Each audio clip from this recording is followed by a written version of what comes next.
energetic, passionate, and savvy. Gooch Live. Brought to you by the good people at the Hockey News and Sports Illustrated. And now, ladies and gentlemen, the Gooch. Hey, good morning. It's one-on-one with Gooch with my good friend Rob Frid. We're going to be talking about Rob and his career. Want to know exactly, I'm on this big kick. My skates are my passport to the world. I want to talk to Rob about all the great places that he's gone through his playing career.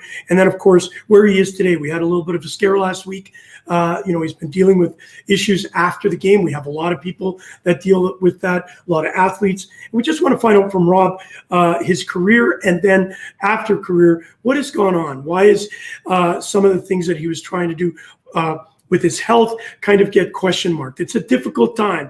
He was an enforcer in a league and in a time where enforcers were exactly that.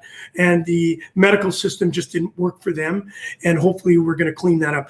Just before I bring Rob up, I want to talk about my Winnipeg Jets. Of course, last night, losing 4-2 to Calgary. What's important about that is what is going on with goaltenders today. I'm going to be talking to Paul on Monday about this specific thing. Goaltenders are trying to do too much. We saw that with Campbell the other night. We saw that with Markstrom shooting the puck over to create a 5-on-3 against the Jets the other night. And then last night, the Winnipeg Jets were in the game until a couple of gaffes by the goaltender, and we'll talk about that. But your Toronto Maple Leafs, 4-3 winners in overtime. And what's good about that win was they stormed back from a 3-1 deficit. And Austin Matthews, who I said was the coldest player last week with only 2 assists in 6 games, stepped up. Even though it was a fluky goal, it doesn't matter how they go in, and we'll ask Rob about that. They don't count.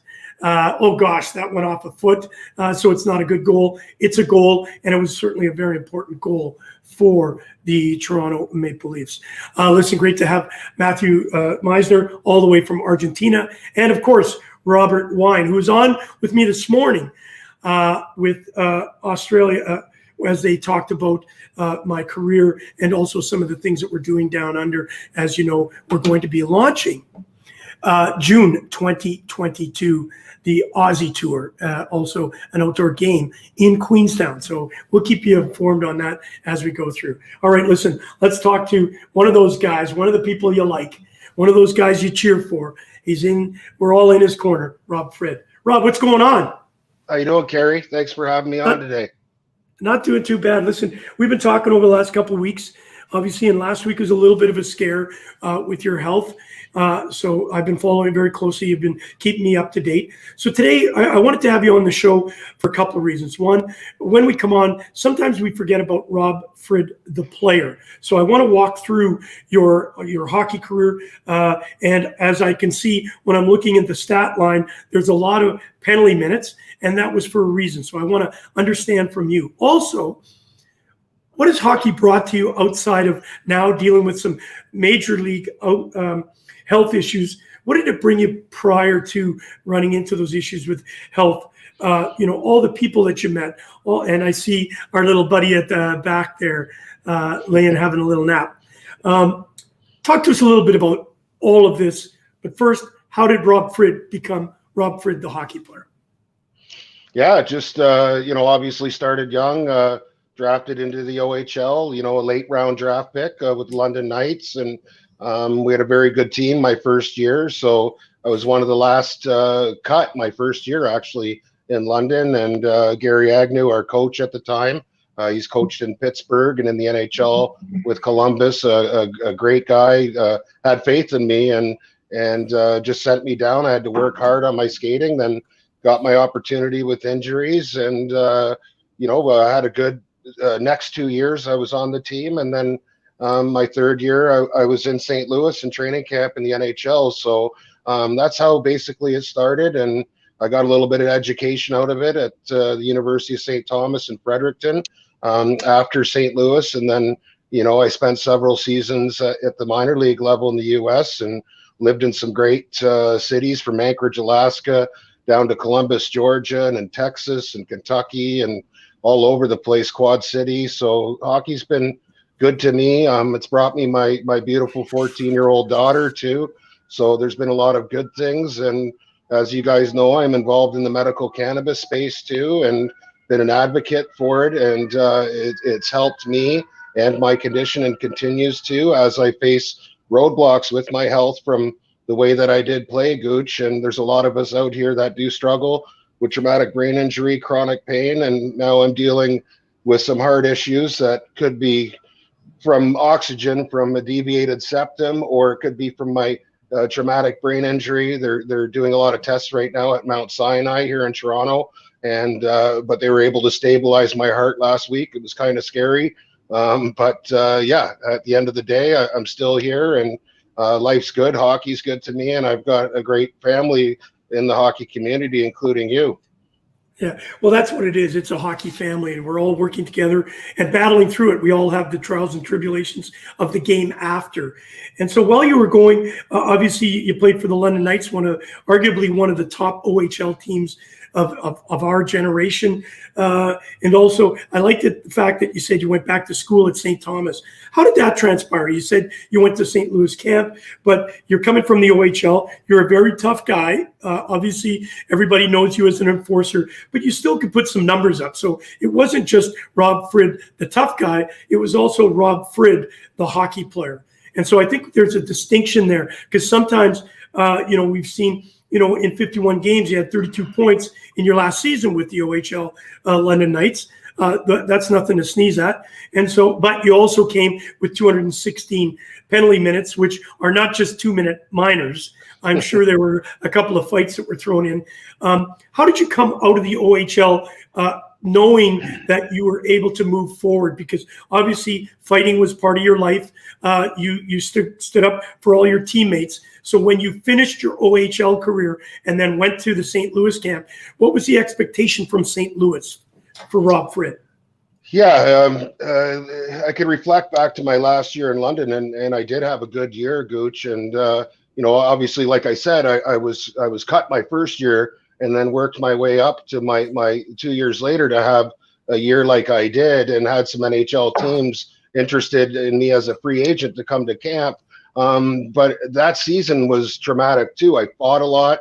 I played hard. A very physical division we had in London, where we had Eric Bolton and Sarnia, another physical player, played I think 16 years in the NHL. I fought him a few times, and Eric Cairns, big 6'6" defenseman in Detroit. So it was a war, and I was mentally and physically tired that year, and an exciting year for me. But near the end of the year, I had a coach that was coaching at St. Thomas University. I didn't know much about university hockey at the time, and Al McAdam played for the Minnesota North Stars. I was very blessed throughout my entire career to have a lot of NHL coaches that were tough too, and understood the role that I played. And Al said, look, if things don't work out in St. Louis, and we knew that things probably wouldn't, right? And I was very blessed to get a taste of it, and I worked hard to get there. But Al said, don't be afraid to come and get some education. There's no fighting here. I'll help you work on your skill set. And when St. Louis sent me down to the minors, I talked to my grandfather and my dad, and it was one of the first times we had the OHL education package. And I decided to just drive. I rented a car, and I went right from St. Louis to Fredericton, New Brunswick.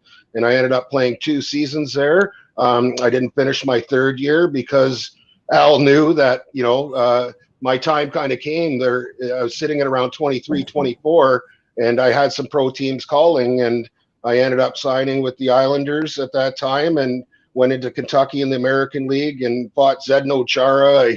It was a crazy time for me, but ended up down in Louisville in the East Coast Hockey League, and had a good year. Led my team in penalty minutes, and took a pretty lengthy suspension of 54 games that year. But we don't need to get into that. I kind of disagreed with Andy Van Helleman. There is a code, as we do know, in the enforcer rule, and it was broken. And I crossed that line, and things happened quickly, right? And if I could do it all over, maybe I would have thought a little quicker or better. But that kind of sidetracked my career, because I couldn't get back into, the American League type deal, because any team would have had to honor that 54 game suspension. So that brought me into the International Hockey League and tryouts and that with the Chicago Wolves, and they placed me in Quad City on a very good Quad City Mallards team. And that's kind of how my career went. And I spent the rest of my career just enjoying the game and traveling and wanting to see places that I never would have seen if I didn't have hockey. And that's Anchorage, Alaska. We had a great team up there with the Alaska Aces, Walt Podubny. Rest in peace, Walt, a former Toronto Maple Leaf. He passed away a few years ago, unfortunately. But another guy in my career that taught me a lot. And Warren Young scored 50 with the Penguins. And, I was very blessed to, Paul Gillis coached me in Quad City. Don McKee, a Canadian national. He's been in the national program for years and really learned from him in Odessa, Texas. So, my career set me up to a path to excel after the game. But then obviously I got hit with neuromuscular disease and a lot of chronic pain from my concussions. But it led me into the medical cannabis space too. And now returning to work here shortly and developing some products with Grow Gear, as I did talk to you about and been on the show prior. And so I look at everything, and it's been a difficult journey. And yes, I was in the hospital about a week and a half, and scary stuff when your heart's involved in your lungs. But at the end of the day, you guys know me. I'm going to keep battling, and I'll get through this, and we'll keep going, right? That's all we can do. Absolutely. On the right-hand side, there's a lot of people joining in and making comments, as is Jeff DaCosta. I had him play in Germany with me, a phenomenal defenseman. Thanks for joining us, Jeff. Got to get you back on the show. Of course, you're listening to Rob Frid, One-on-One with Gooch here, brought to you by the good people, Hockey News and Sports Illustrated. Great comment coming from Eric Rylands. He still is fighting for all the guys now who can't fight for themselves, and that's so very important. As you go through all of the cities that you I played in, which one really has a soft spot in your heart right now that you can go back? Obviously, we know the London situation, but is there one? Anchorage has got to be. I've never been up there. I travel a lot. It's one place I've always. Do you recommend somebody saying, "Hey, let's go watch a hockey game in Anchorage"? Yeah, that was a fun year. Great fans there at the Sullivan Arena. It's unfortunate they won, I think, a couple Kelly Cups in the ECHL, and then just because of logistics and being way, way up north and the travel costs, we had to fly everywhere. So I would have to say, eliminating those long bus trips that I was used to, and then riding first class and that, and flying into San Diego and Long Beach, California, when you're leaving that Alaskan cold winter, and then you're on the beach, like. You can't get much better than that, and we had such a great team there. A lot of character, not so much talent, but we fought and got our way into the playoffs. And so at the end of the day, I would say Anchorage was Quad City, Mallards. I think when I was there too, I was coming into a program and a team that won 50 games a year for the past 5-6 years. And they did very well, and we would get 10,000 fans a game.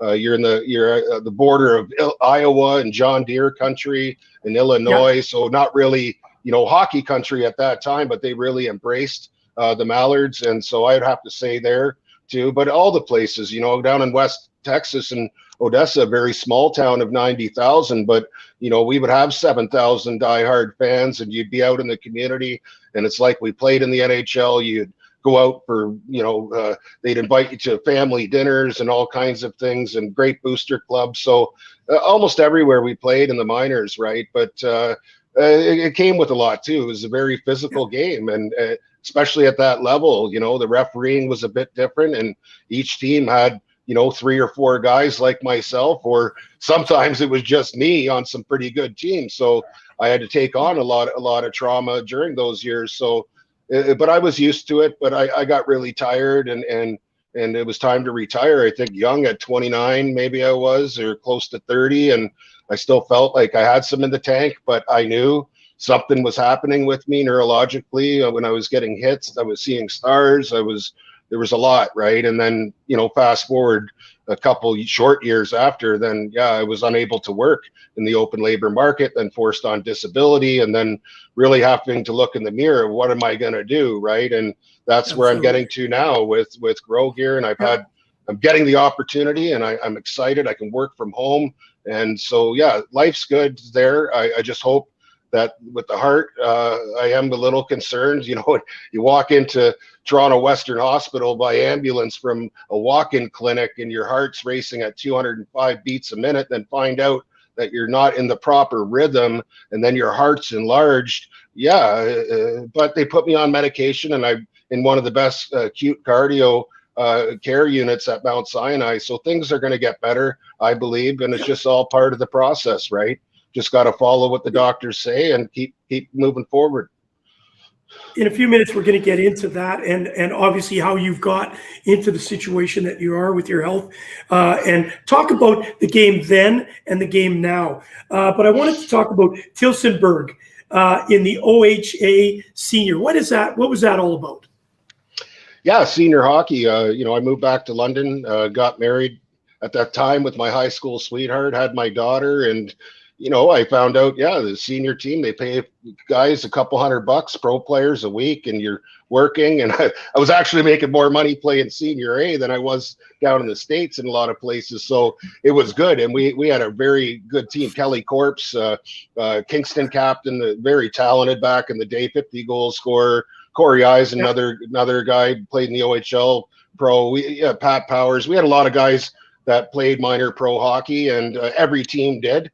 So you look at my penalty minutes those years, and it was just as tough as when I was, like 187 minutes in 18 games. So, you know, I was fighting then, but all the guys I fought were coming back into senior too. But there was time at the second year where we just said, hey, we got kids now, you know, let's just play some hockey. And by that time, I just ended up, I packed her in, and I haven't been on the ice since. But that's kind of from doctor's orders right now. I can't really skate. So let me ask you this question. Obviously, the senior hockey loop, you're playing for the Allen Cup? Yes, correct. Yeah. I got very fortunate to win an Allen Cup in 1987, and I can tell you what, it was as impressive as winning the Stanley Cup for me and all my buddies back in Thunder Bay. So a lot of history, Coach. Yeah, it's got incredible amount of history, and the fact that you went back and gave back to your community too is really important. So now I want to switch gears here a little bit. Obviously, I'm supporting a missing tooth. I notice, of course, Robbie, you're missing a few teeth.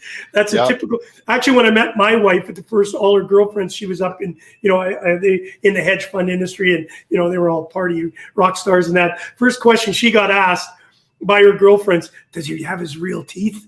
And I actually didn't. I lost a few in the front. And just a couple days ago, this one fell out. It was on a post. So I want to go there in a second. But what's really cool is, you know, guys coming and supporting guys like you. I played. I was not a tough guy. I didn't fight a lot. I think I was 0 for 66 in junior. It was ugly, but I stood up at least and tried. And, you know, the word tough always came out. He's not tough enough. He's not tough enough. And when we think about it, what is tough?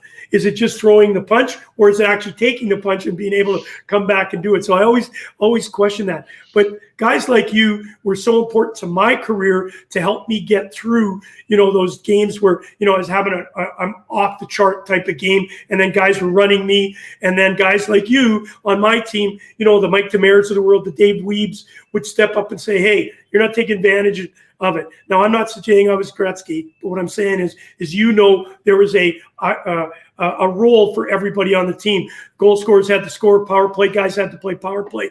Guys that played, you know, penalty killing. I wasn't one of them. I wasn't a very good defensive player. Guys that were needed to be and go and muck and puck. That's where you were. But guys like us really respected the roles that you and guys like Jimmy Thompson, Mike Demare, again, was one of my, Norm Gregoire. These are names you wouldn't know about, but these were guys that kept me, myself personally, able to play. Not Jim Thompson, of course. He was in the National Hockey League. You know a bunch of those guys, all their names. And so Dale Cheeseman, a great compliment to you. Rob played the way his coaches wanted to play. Now it's time for the game to help out, no question. Dave Carlson, always a big listener to us. Hey, I'm walking out, but he's listening. Always great to have listeners come to us. Thanks, let's talk about those days. Obviously, you're a little bit younger than I am, but I noticed on the bench, you know, our coaches would, hey, it's power play, Gooch, get out there. When it was rough and tough and things were starting to get a little out of control, my ice time was cut, and some of the big boys would go out. The difference from then and now is when you guys fought, linemen would just sit back and let you guys finish it off. When they knew you were tired, they'd let you go, right? And jump in and break it up. Today, it seems they're already jumping in before anything happens because we have to control it. My point is that it's changed. Do you think that's enough of a change in the sense that you know that you fought, maybe you would go for 2 minutes toe to toe, that over time really created some of the damage that you dealt with concussions? Are they doing the right thing by stepping in earlier and eliminating the opportunity for over hits? Yeah, it's a great question, Kerry. The game's evolved so much and changed, and all the leagues do know the long-term effects of multiple concussions, and we're seeing that. I've been watching. There has been more fights in the NHL this year, I think, just because these division rivalries and teams are playing each other more and more. And you can look at. I've been watching San Jose a bit with Curtis Gabriel, and his role is actually really helping out their team, and they've got on, they went on a tear and won a few games in a row because he fought Ryan Reeves, and the teams in that Western Division are taking liberties on San Jose's top players. So, we're seeing the game evolve and change, but at the same time, the referees sometimes are jumping in a little too early, which could get dangerous too. I don't know. I think the answer is, to your question, it's a difficult one too, because of the traumatic, the trauma that can come along with fighting and the brain injuries and everything with it, that we just have to, the leagues have to embrace that. Yeah, you know what? There is long-term effects, and these leagues make a lot of money. I believe that they have to at least acknowledge that chronic traumatic encephalopathy is real. We have enough research out there. They just have to embrace it and put some funding into research and really, help some guys get some answers instead of us having to walk through all these medical different channels to try to feel better, right? So there is a lot of things that I believe that the leagues can do that aren't doing. Is the game changing in a better way? Yes. Is there always going to be concussions in hockey? For sure. Even more so now with the hitting because of the speed. These kids are up and coming. They're in a lot better shape and they're explosive, right? And they've got personal trainers very young. They're a lot stronger than what we were back then, right? So they're working all summer. It's a 12-month a day job, right? So I just think it comes down to the leagues embracing that. Yes, we have a problem here. Should fighting be taken out of the game? I don't think so, because liberties can be taken, and you still have to have some policing out there, like you said, right? Because we got to protect our star players. Those are what the fans come and watch those guys too, and we can't allow them to get hurt. And as an enforcer, I embrace that, and all of us did, Jimmy Thompson, and that we got along with guys like you, and you're part of the family, and we're going to do everything we can to protect you. So it's a high impact sport, right? And we just have to admit it. And it's a great sport. It's a beautiful game, but it comes with a price. Yes, sir. And we're really glad that we have you on today to talk about that and be up close and personal about it. You mentioned, obviously, Gabriel in San Jose. The role of the enforcer has changed over time, right?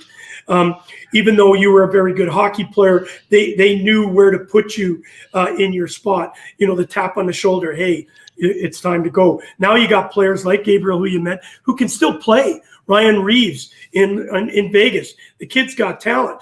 And I remembered bringing, I think it was Matt Cassian from the Ottawa Senators, if I'm not mistaken. I could have the first. It's Zach Cassian in Edmonton, right? Yeah. I think so. So Matt Cassian played with, came over to Australia, and Zenon Konopka, another name. When they came on the ice and played hockey over in Australia, we couldn't have any fighting. Man, Zenon he had talent. Cassian had talent. Yep. And I went to Cassian and I said to him, man, where'd you get all this talent from? He said, listen, in Ottawa, I was told as a fourth line player, dump the puck in, don't chop it up, don't make anything pretty, dump it in the corner and bash and crash. do your work, get off the ice. Don't try and, I don't need you to score. I need you just to hold the other team down and make sure they're accountable. And I thought that was crazy because he had sick hands. So the day has changed now, right? You watch Ryan Reeves play or even Gabriel play. They can play, right? Yep. And so that instigator role, the enforcer role has changed over time. It's not just bare knuckle fighting anymore. You have to contribute. Talk to me about that, please.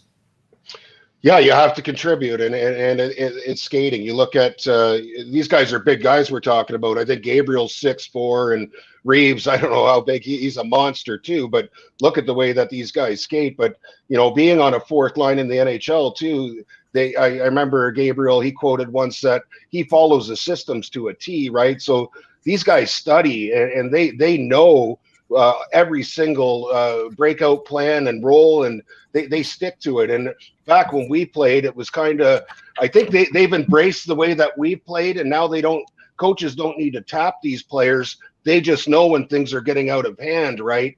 And then they could step into that role and they could do a job, and we're not seeing it as much, but each team still needs to have that physical presence. And we're seeing now that, each team's having an enforcer, but they can play too, right? And contribute, but not getting the offensive time, right? And they're only playing 4 to 7 minutes a game, but still, it's a job, and they're playing good defensive hockey, and they're contributing to their team. And when I talk about the Gabriel situation, when they called him up and off the taxi squad, and San Jose was struggling, he fought Reeves. All of a sudden, you could see the team lift. And then they won a few games in a row. Yeah, they're still at the bottom, but he's played 10, 11 games. He's got no points, 36 penalty minutes, but he's following his job and his role, and he's still a plus player on a team that's all minus, So there is room for guys like we're talking about now in today's game, just not as many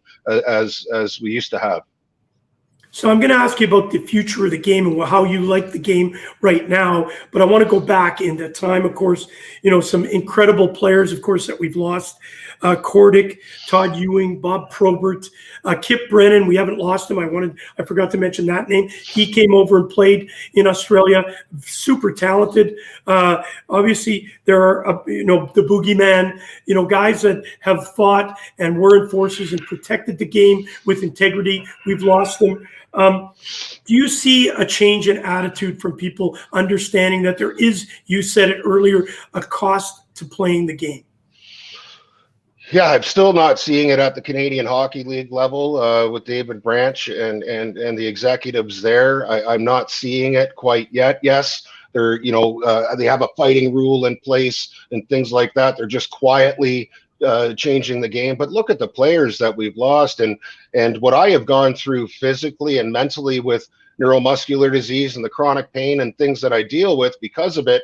It's hard. And I look at these players that have passed away, and there was a time where I was guilty, where I was self-medicating, but I didn't have proper pain control. And then once I was properly diagnosed and then put over at Parkwood Hospital in the chronic pain and outpatient clinic for traumatic brain injury, and then the medication that I should have been taking all those years, well, no wonder these players were self-medicating, and no wonder players' hearts exploded like Bob Probert and Derek Bugard overdosed. It is an extreme amount of pain. You get sleep deprivation, all kinds of things, right? And I believe that CTE at the end of the day with chronic traumatic encephalopathy, it's not as bad as what people think. There's treatment, but it's going to take a multidisciplinary level of different physicians and support from these leagues and understanding from family and friends in our supporting cast to be able to get through it, right? And it's a shame seeing a lot of these players, like even Ryan Rippon, right?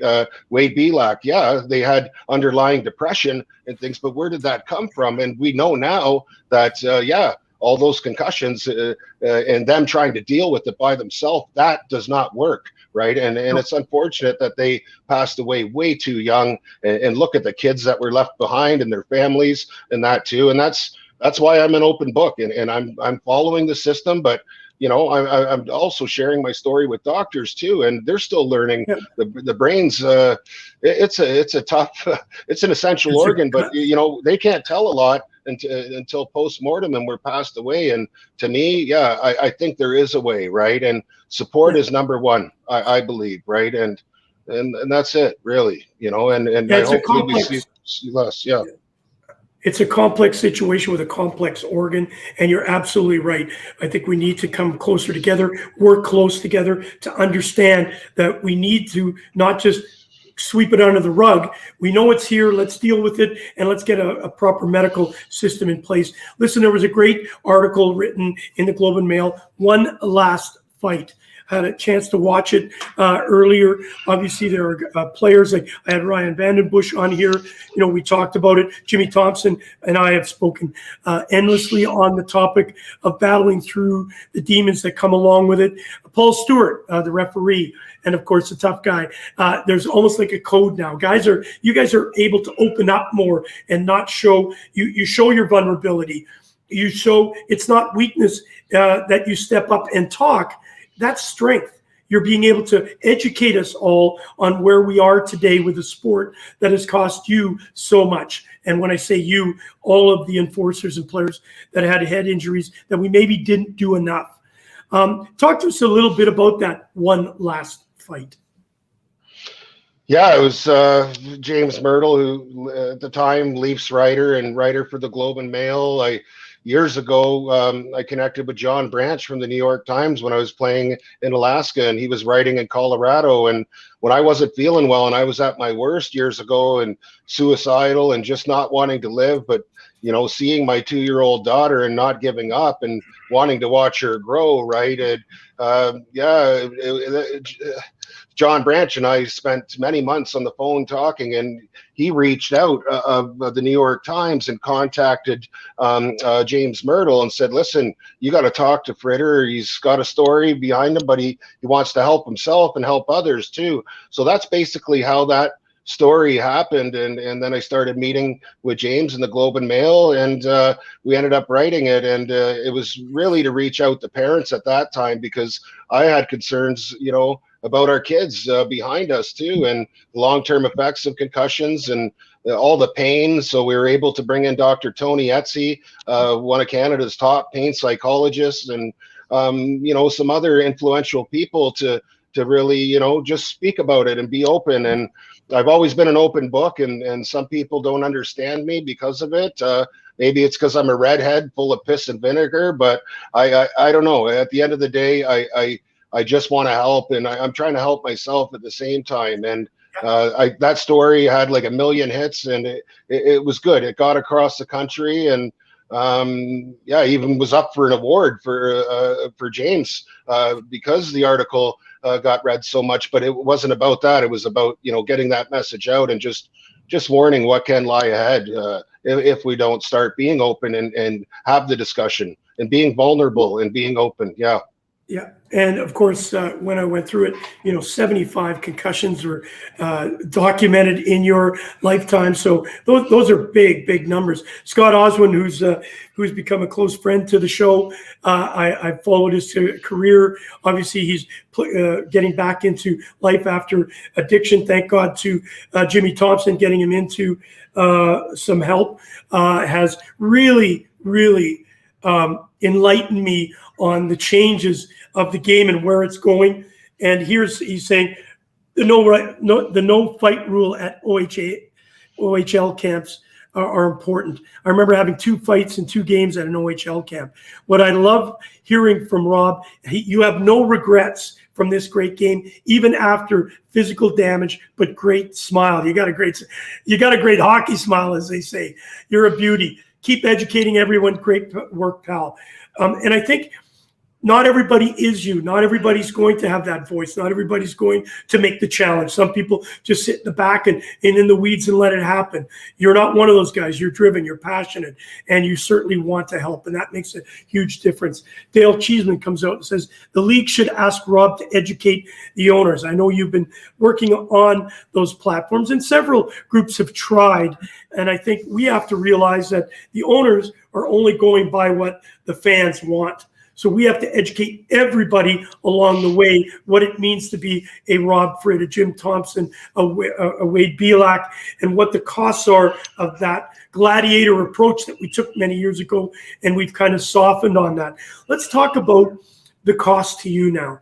Obviously, listening to one last game, 75 concussions, going to almost every doctor in Canada to help you get through this. Tell us about that journey of how you got lost in the system. Yeah, it's just we have to look at science and just the research. And at the end of the day, I didn't even know that with traumatic brain injury, and that falls obviously in the same sentence of concussions and what you do with stop concussions. And thank God that you have a program like that, or we do, Gooch, and it's very important. That's why I battle beside you, because I believe fully in what you're doing with Keith and the rest of the crew. But at the end of the day, yeah, it's the science, it's the research. We've known since 1920 with boxers, that it's not good to take shots to the head or hits from behind head first into the boards, or, there's going to be some long-standing issues if not treated properly. And we don't even know if a concussion's treated properly, that it's going to eliminate the long-term effects down the road. So there's a lot of science that still needs to be done. Boston University with Dr. Ann McKee, probably one of the world's top neuropathologists, has been researching this for years and obviously shedding a lot of light on it. So I urge those that really want to get educated more to jump on BU's site for the Center of CTE, and you know them well, and obviously the Sports Legacy, the concussion group, they're non-for-profit. It's a lot, but I think it's the science, the research, and getting out there and really having the proper discussion, Gary, and not shoving it underneath the rug, right? And bringing it out and just, if guys are struggling. I've had a lot of former players that are having neuromuscular issues and a lot of chronic pain that have reached out and said, thanks, Fritter, for sharing your story, because I got my wife here, and even my own father, they don't understand what's going on because I look well, right? And so there is a lot of stigma, and it falls into that mental health sector too, right? Of sick not weak, and weak not sick, or sick not weak, with Michael Landsberg and the job that he's done. But at the end of the day, it's real, and you can look okay. I don't have my teeth in because they're broken, but I do have a partial, and I am going to get them fixed. But hey, at the end of the day, that's just my teeth. I got more worries with everything else going on. But to answer your question, I think it's we got to catch up to the science. In fact, really tough biting into those apples with that set of teeth there. So you brought up, obviously, Dr. Ann McKee. As you know, myself and Keith donated our brains many years ago when Chris Nowinski approached us. Unbelievable. This guy deserves the Nobel Peace Prize, because until he stepped up and started, sounding the alarm bells, a lot of us weren't understanding it. We were hiding from it, but now it's real. And so the Boston University, along with the Concussion Legacy Foundation, has been doing an absolutely incredible job. Tim Fleischer up here in Canada has been doing a great job with the Boston University on CTE. They've also launched a Australian platform, Brain Bank, which I really wanted to touch with you too, is because we've talked a lot about the hockey situation. We know it's in football. We know there's a huge issue with rugby and all these contact sports. It doesn't mean only fighting, it's contact sports. And right now, Australia is going through the exact same issues we did even 7 or 8 years ago, where we're just starting to understand it.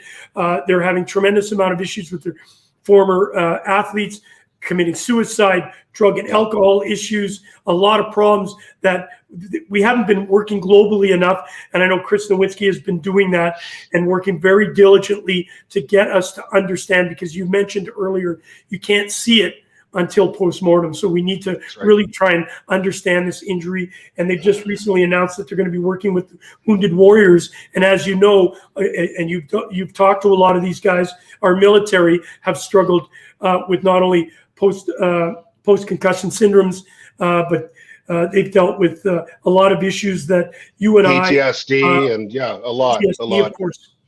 So talk to me about that, because people label you as an enforcer. Yet, there's a guy that's playing football, and there's one of our wounded warriors coming home dealing with it. There shouldn't be a label put. You were an enforcer. You kind of brought it on yourself. Well, no, you didn't sign up to the game to say, hey, I want to get my head punched in a few times, and I would end up, being in a bib and a drool cup at the end of it. And that warrior that was going over to help keep our freedom didn't say, I'm going to go over there so that I can come back, disabled.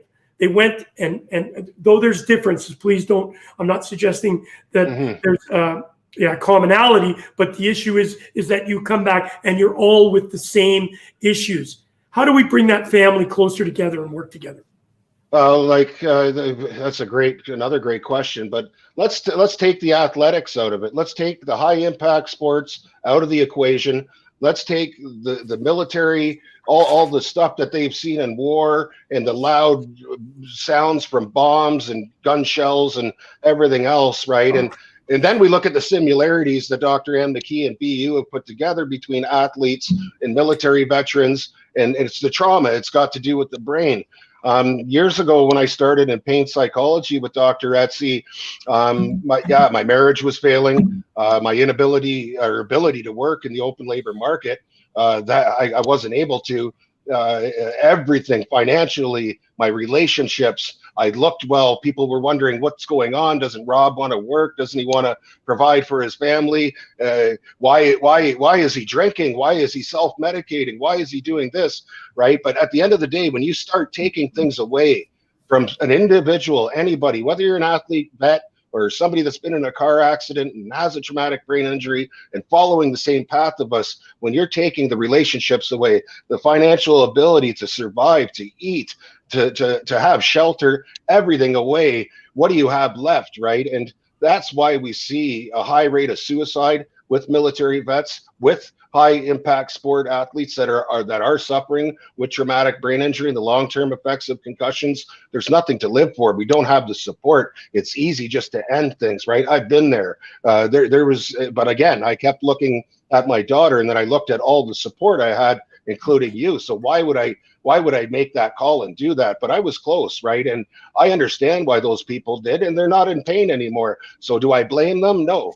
I don't. They're in peace right now, and it is a lot of pain. But again, if we had the right support and those things weren't taken away and we were able to get them the treatment, where would they be now, right? Where would these players be now, right?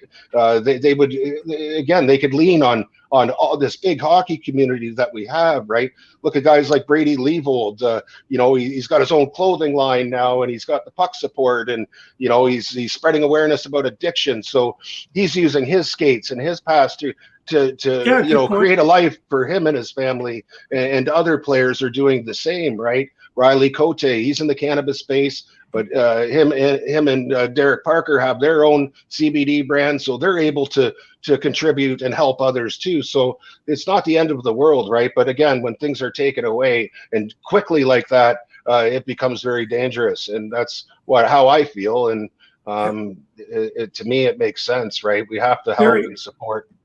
Yeah, very well said, Rob. Really appreciate how you articulated that.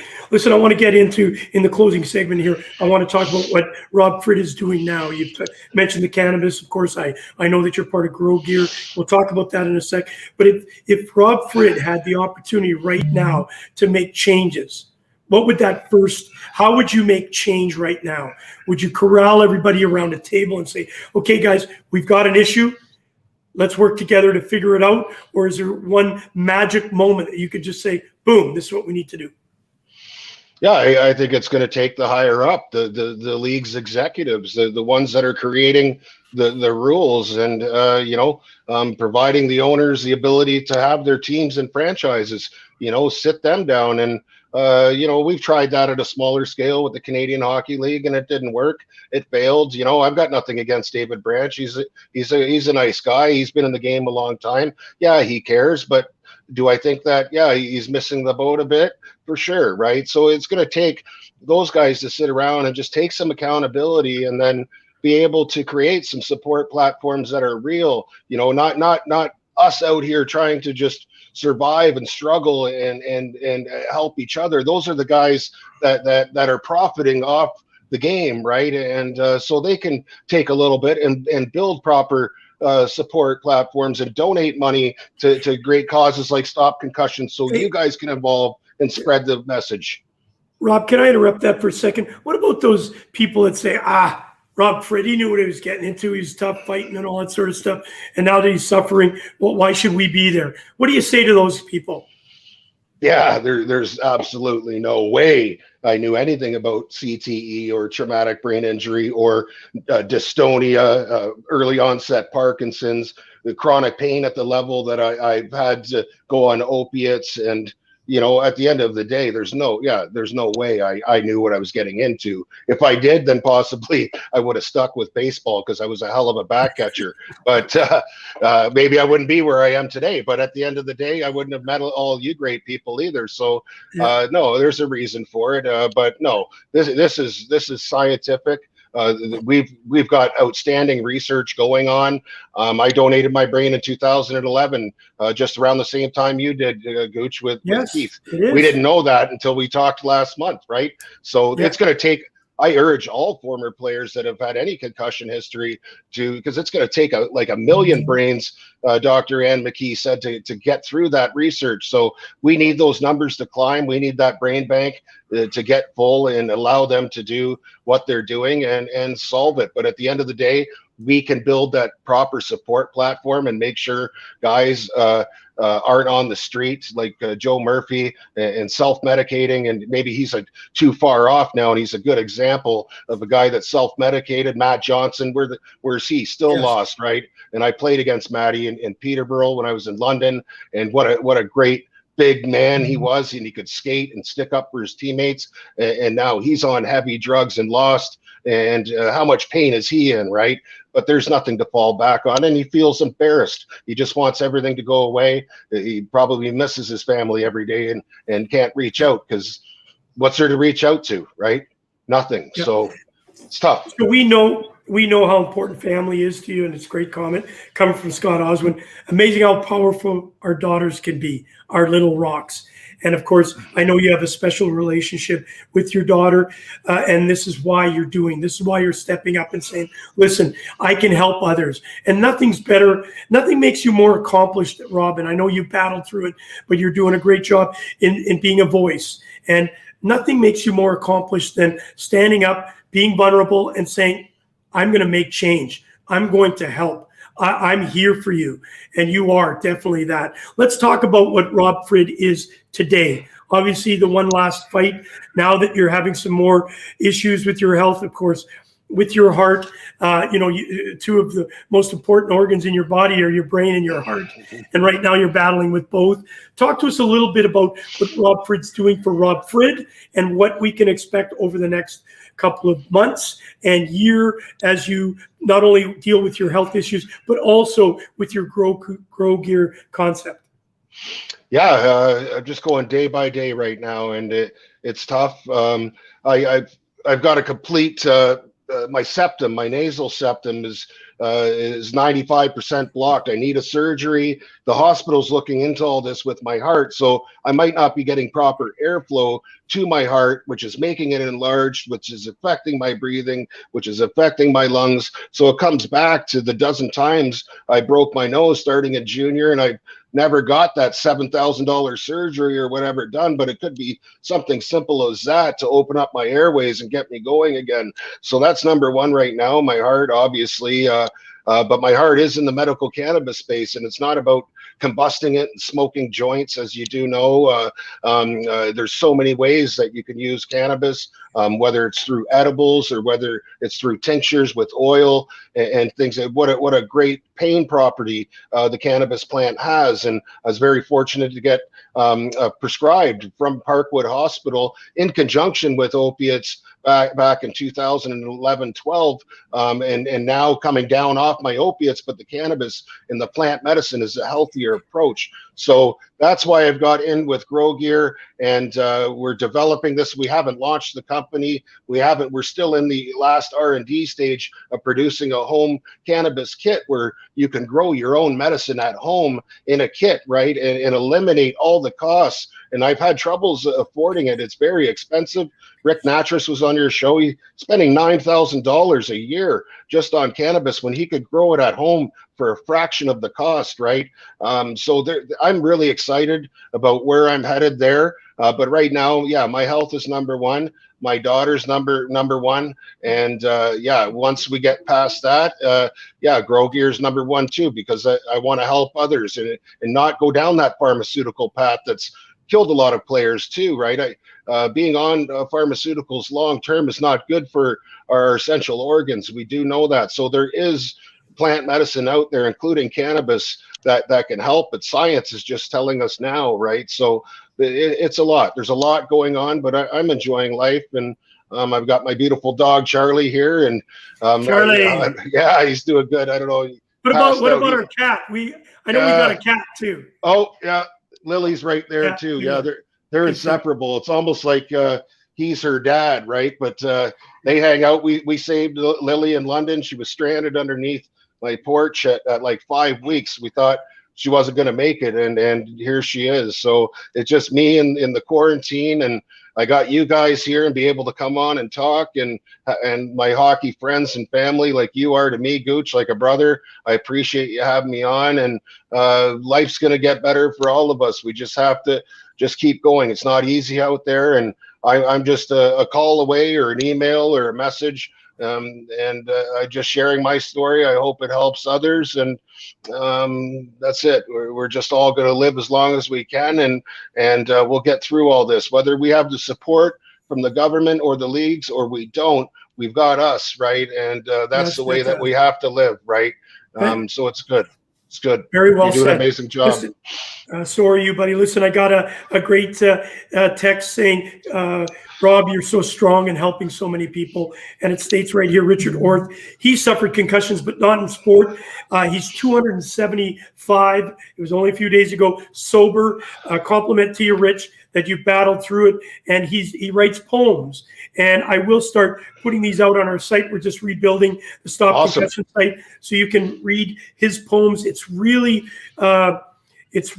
in depth. It really gets you to understand. So what I wanted to do, Rich, I'm sorry, I can't read yours right now. It's very long, and I want to get it up here. But I wanted to do this, and I wanted to hear your comment. 20 years in the making, this young lady, well, she's now probably in her 70s. When I first reached out, we wrote a book called Concussed, Keith and I, and it was basically just saying to guys like you and me, hey, we're damaging our brains at an alarming rate. You're not alone. Here's a bunch of stories. And I had this poem from Lynn Perkins. She wasn't a player. She was an older lady who fell and banged her head and went to the doctors, and nobody diagnosed her with a concussion. They all pinpointed to mental health. But how did she get there? And we all forgot how she got there. So when I said, listen, let's tell your story. So in my book, the story's there. And she battled for years and years and years, very similar to what you've said. People just wouldn't listen, and they would just look at her and say, oh, you're crazy. I don't want to deal with it. But here's a poem that she read. Yeah, she wrote this poem. And I thought it's one of those poems that really set home the thought. If you don't mind reading it to you, and I want you to comment for our listeners. Deep inside, I'm really still me. I have lost my choice about how to be. I am not dumb when I cannot speak. My brain feels tired, weary, and weak. My thoughts disappear, and my focus goes. My mind knows not what it even knows. I am not drunk, but I weave and fall. I cannot find my way at all. I am not deaf. I hear too much. I feel pain from just a touch. I am not blind, but I cannot see. I have a head injury. Wow. She wrote this poem, and it was powerful for the simple fact that you heard some stuff in there. And I'm going to go to Steve Ludzik, for example. We put labels on people right away. And Steve Ludzik was on Off the Record with me several times, maybe 3 or 4 times, I shouldn't say lots of times. And a lot of times when he spoke, people automatically said he's drunk. And then we found out later in life, what he's dealing with. And this lovely lady too, Lynn, she battled and battled, and people said she was an alcoholic when she never drank, and that she made excuses because she wanted to be melodramatic. And yet she was strong enough to give us a poem like that. Comment on that. Have you had people prejudge you and say you're this and not realizing what you've gone through?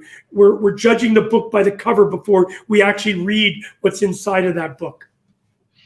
Yeah, it's I'm an open book, as you do know, and you know there's reasons I'm not married, and yeah, I've made mistakes along the path and that too. But again, when you look well, and you know, I don't blame, you know, family and friends that have judged in the past, Gooch, because it is difficult. There was times where, you know, I was misdiagnosed and taking wrong medications, and then those people see you on those meds and they don't see the proper diagnosis. And like this young lady went through, and that poem is very touching, but also speaks to the truth too, right? That, you know, what you can't see, right? And that's a problem. You do get judged along the pathway. Yeah, you're in a lot of pain. Yeah, you know, there's points and times where I've had to self-medicate in my past, and now I don't. I have a proper diagnosis, and I have proper medication and an outlet of support, and so I feel better getting away from that and getting away from that stigma and judgment. And there's times, you know, I fell down my stairs at Christmas time in London. My legs completely, I could have been connected with my heart now, what they're saying. But I went into ER there, and they were more worried about my shoulder and muscular stuff if I tore something and things too, and didn't, you know, so there's a lot of judgment. So what I've learned along this path is we have no right to judge anybody, right? And a good example of us and enforcers coming out and being open and speaking is that all of you guys now can see the trauma that we went through, right? And now this is what we're left with. You can see that because we understand all this now, and understand mental health too that comes in with traumatic brain injuries. So the proper conversations here and what you're doing, and God bless you, Gooch, with your show and what you guys have done with Paul and Chuck and everything. You're bringing us a platform where we can speak and, you know, be able to we have no hatred in our heart, and we just are trying to help ourselves but help others at the same time. But yeah, I won't judge anybody. I've been guilty of it in the past. I just want to help. And but at the end of the day, wow, that poem, you know, I'd love a copy of that, or you post it online, because it's amazing. What an amazing yeah, I'm just shocked. It just, yeah. I'm going to send you this one that Rich just sent me. It's absolutely incredible. I'd like you to read it too, and it will go up on our website. Rob Frid, thank you for 1 hour of your time. I'll tell you what, not only was it educational, it was delivered with passion and understanding for others. And I think what's really important is that we've read the story, One Last Fight, but I'll tell you what, there's many more fights in Rob Frid, and I know that you're fighting for the right reasons, and you're going to help. Because you know what, I think it's really important for us not to do the blame game, and you haven't done that. We have to be accountable for our own actions, but now we need those people that we were involved with to understand your actions were part of the game, and now we have to bring together everybody to help figure a way of helping people like yourself and a lot of the players that have not been able to find the right direction, as you mentioned, Joe Murphy, and those type of players. We can do this if we all work together and understand. First, it's like an alcoholic. You have to state that you know you have the problem, and then you can start fixing it. So here, we know we had a problem. We know we have a problem. How do we fix it? We can only fix it together. And my last statement to you is, the best medicine for people is people, because we are all people and we all have to work. Right. Rob, you're human. You're right. Last statement to you, kid. Last statement? You got last point. Last point. Yeah, it's just, again, like I said, I appreciate you having me on, and you've had me on several times, and just giving me a platform to share my story and journey with others, because there is others out there, and you don't have to just be an athlete too, right? And we talked about military veterans, you know, and those are guys that go to war too, right? And they come back and they don't have support. There's there's a lot of vets that are homeless on the streets right now too, right? So it's just about collectively just understanding, and supporting, and just loving everybody, and just working together to get through this pandemic. And we'll get there, and praying for those that are going through health issues and supporting them. And just thank you, Gooch, for what you do and continue to do. I love your show, but more so, I love you, and I appreciate our friendship, and you're always there for me. So thank you. Wow. Thank you. No, thank you. Well done. Ladies and gentlemen, Rob Frid. See you, bud. Wow. What I liked about this time interviewing Rob Frid is I get to know the person better. Sometimes in life we do see something that we may not understand, and you have to ask the questions. And I think Rob Frid made that very, very clear. Listen, I want to thank, obviously, Paul. He mentioned Paul Rosen tomorrow. Don't forget, Paul will be on with me. We're going to be talking a little bit about the goaltending situation on Gooch Live. Really looking forward to it. But today at 4 o'clock, do not miss it. Billy Barilko. Yes, Billy Barilko would have been 94 on March the 25th. And Kevin Shea is bringing on a casting crew to talk about Billy and his life. And one of the greatest moments, or I shouldn't say the greatest, one of the greatest moments, one of the greatest goals ever scored in the Toronto Maple Leaf history in the Stanley Cup. It was the winner in 1951. We're going to talk to Kevin Shea about that story at 4 o'clock. Do not miss it. Listen, thank you for taking some time on this busy Sunday morning, now afternoon, and we look forward to seeing you back here at 4 o'clock on Gooch Live. Paul Rosen, Tuesday, The Rosen Report. Check it out. You've been listening to Gooch Live with your host, Kerry Goulet, better known as The Gooch, brought to you by the Hockey News and Sports Illustrated.